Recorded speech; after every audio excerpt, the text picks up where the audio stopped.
Hi there, in this unit, we will learn how to create installer file for our project.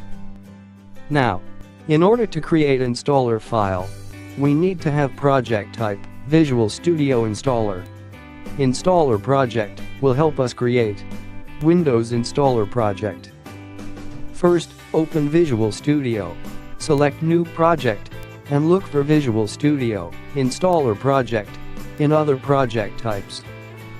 Now, if you don't find such project, go to Tools menu, click Online option, and search for Visual Studio Installer project.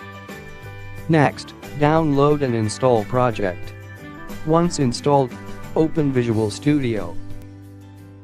Now, create a new Windows Forms application.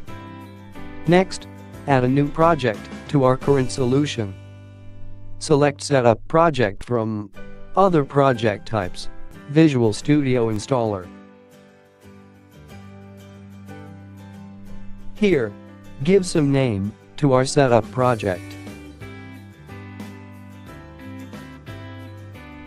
Now, we have file system with folders, application folder, users desktop, and program menu.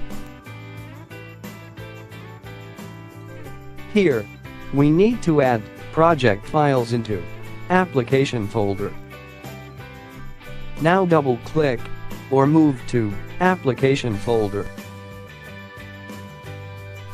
Here right-click, add project output. Next, select primary output.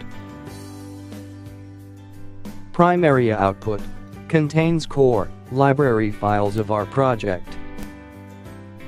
Next, let's move to User's Desktop and Client Machine. Here, place shortcut for our application. Select Primary Output from Application folder. Thus, we have created Setup project successfully.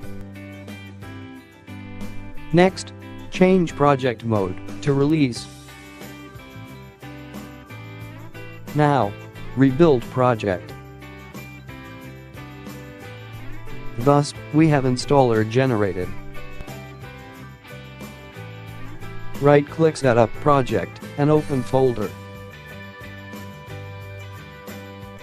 Find installer file inside Release folder. Here, we have set project mode as Release. In Release mode, we have code optimized without debug informations. Therefore, it uses less memory resources at runtime. If you have queries, post them at forum. Thank you.